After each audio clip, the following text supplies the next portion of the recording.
Hello friends, I am Farha and my YouTube channel name is Unique Classes. I hope all of you well. आज का हमारा lesson plan है सामाजिक अध्ययन का लेसन प्लान नंबर 6। आज का हमारा टॉपिक है भूमि। तो सबसे पहले हमने क्या करना होता है कि हमने सबसे पहले किसी भी टॉपिक को स्टार्ट करने से पहले सामान्य उद्देश्य लिखने होते हैं।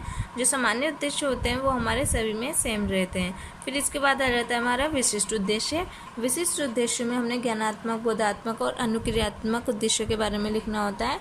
देन उसके बाद आता है हमारा सहायक सामग्री, उसके बाद आता है हमारा पूर्व विज्ञान, फिर आता है हमारा प्रस्तावना प्रश्न।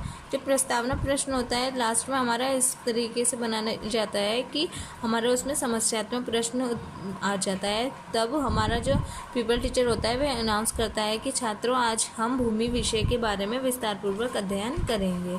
फिर आता है हमारा छात्र शिक्षण बिंदु। शिक्षण बिंदु में हमने जो भी अपना टॉपिक पढ़ाना है उसके बारे में लिखना होता है। फिर इसके बाद आता है हमारा विकासात्मक प्रश्न आते हैं। जो छात्र अध्यापिकाएँ होती हैं वो विकासात्मक प्रश्न करती हैं, जिससे हमें क्या होता है कि कोई भी ऐसे प्रश्न करने होते हैं जब हमारे समस्यात्मक आ जाती है तो इसका स्पष्टीकरण दिया जाता है। फिर इसमें शिक्षण विधि का प्रयोग लिखा जाता है। उसके बाद आता है हमारा श्यामपट्ट कार्य। श्यामपट्ट कार्य में हम जो है यहाँ पर चार्ट पेपर भी लगा सकते हैं और ब्लैक बोर्ड वर्क के लिए हमने ब्लैक चार्ट पेपर का यूज़ कर सकते हैं। देन उसके बाद आता है हमारा मूल्यांकन। जो मूल्यांकन होता है उसमें हमने क्या होता है कि इसमें छात्रों का मूल्यांकन करने के लिए छात्राओं का मूल्यांकन किया जाता है और जो अपना लेक्चर समझाया है उसी से रिलेटेड प्रश्न किए जाते हैं। फिर दूसरा है हमारा टॉपिक है विकासात्मक प्रश्न, यानी कि भूमि का उपयोग से, तो इसी से ही रिलेटेड हम प्रश्न करते हैं। फिर जब हमारा अनक्लियर रिस्पॉन्स आता है तो पीपल टीचर उसका स्टेटमेंट देता है। स्टेटमेंट देने के बाद हमारा जो होता है छात्र छात्राओं की क्रियाएँ लिखी जाती हैं। फिर शिक्षण विधि का जो भी हमने यूज़ किए उसको लिखा जाता है।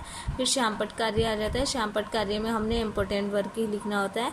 फिर आ जाता है मूल्यांकन और इसके बाद आ जाता है हमारा लास्ट में पुनरावृत्ति प्रश्न। जो पुनरावृत्ति प्रश्न होते हैं फ्रेंड्स हम 3 या 4 भी ले सकते हैं। फिर आता है हमारा गृह कार्य। गृह कार्य के बाद आता है हमारा सुझाव। सुझाव के बाद आ जाता है हमारा हस्ताक्षर। आई होप आपको मेरा आज का लेसन प्लान अच्छा लगा होगा। सो प्लीज़ सब्सक्राइब कीजिए, लाइक कीजिए एंड शेयर कीजिए। Thank you and have a nice day.